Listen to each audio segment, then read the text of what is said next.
അതുകൊണ്ടാണ് കമ്പനിക്കാർ പറയുന്നത് ഏത് ഗിയറിലാണോ ഈ വണ്ടി കയറ്റം കയറുന്നത് ആ ഗിയറിൽ ഇറക്കുക. ഇപ്പോൾ തന്നെ ഊട്ടി ചുരം നമ്മൾ സെക്കൻഡ് ഗിയർ ഇട്ട് കഴിഞ്ഞാൽ നമ്മൾ ചുമ്മാ ഇട്ടിരുന്നാൽ മതി, ബ്രേക്കിൽ കാല് വെക്കുകയേ വേണ്ട, ചെറുക വണ്ടി ഇറങ്ങി താഴെ വരും, ഒരു കുഴപ്പവും ഇല്ല.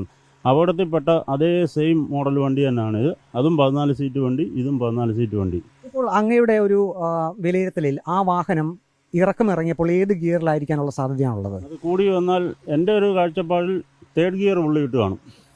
ഭയങ്കര ചുരമാണ് അത്, സാധാരണ ചുരത്തിനെക്കാട്ടി നല്ല ചുരമാണ്.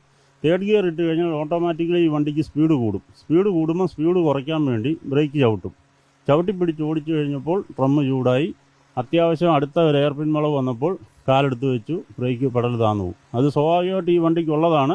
ഈ വണ്ടി ആര് ഓടിക്കാൻ കയറിയാലും നമ്മൾ പറയുന്ന ഒറ്റ ഒരു കാര്യം ഇതാണ്, കയറ്റം കയറുന്ന ഗിയറിൽ തന്നെ വണ്ടി ഇറങ്ങിയിരിക്കണം. ഇറങ്ങിയാൽ ഒരു കുഴപ്പവുമില്ല. അതായത് ഇപ്പോൾ ആ വാഹനം ഇറങ്ങുമ്പോൾ ഒരു സെക്കൻഡ് ഗിയർ പിടിച്ചിട്ടിട്ട് വാഹനം പതുക്കെ ഇറങ്ങുകയാണെങ്കിൽ അപകടം പറ്റില്ലായിരുന്നു, അങ്ങനെയാണോ തോന്നുന്നത്? അങ്ങനെയാണ് ചെയ്യേണ്ടത്, തോന്നുന്നതല്ല, അങ്ങനെയാണ് ഈ വണ്ടി ഓടിക്കേണ്ടത്. ഇതിൻ്റെ മെത്തേഡ് അങ്ങനെയാണ്. ഇത് കൂടുതലും സംഭവിക്കുന്നതെന്ന് പറഞ്ഞാൽ ഓട്ടം കൂടുതലായി കഴിയുമ്പോൾ TP ഓടാൻ ഓരോ ഡ്രൈവർമാരെ ഏൽപ്പിക്കും. സാധാരണ ചെറിയ കാർ ഓടിക്കുന്നതിന് പെട്ടെന്ന് ഈ ഓട്ടം വരുമ്പോൾ എടുത്തു കൊടുക്കും. ഈ കാർ ഓടിക്കുന്ന സ്റ്റൈലിൽ അവർ ബ്രേക്ക് കാല് വെച്ചുകൊണ്ട് ഇറങ്ങും. അങ്ങനെ വന്നു കഴിയുമ്പോഴാണ് ഈ അപകടം സംഭവിക്കുക. അല്ലെങ്കിൽ ഈ വണ്ടിക്ക് ഒരു കുഴപ്പവും ഇല്ല. ഇന്നേ വരെ ദൈവം തമ്പുരാൻ്റെ പ്രാർത്ഥനയുണ്ട്, നമ്മുടെ എല്ലാം കഴിവുണ്ട്, ഇന്നേ വരെ എനിക്കിങ്ങനെ സംഭവിച്ചിട്ടില്ല.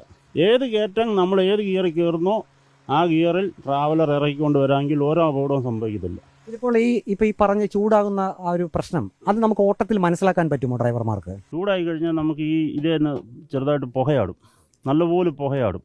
പെടൽ അകത്ത് കുറയുന്ന ഉടനെ വണ്ടി ഒതുക്കിയിട്ട് ഡ്രമ്മ് എല്ലാം കൈവച്ചൊന്ന് തൊട്ട് നോക്കുക നല്ലപോലെ പഴുത്തിരിക്കുകയാണെങ്കിൽ 1 മണിക്കൂർ വണ്ടി അവിടെ തണുക്കാനിട്ട് കഴിഞ്ഞാൽ പിന്നെയും പഴയ പോലെ ബ്രേക്ക് സിസ്റ്റം വന്നിരിക്കും.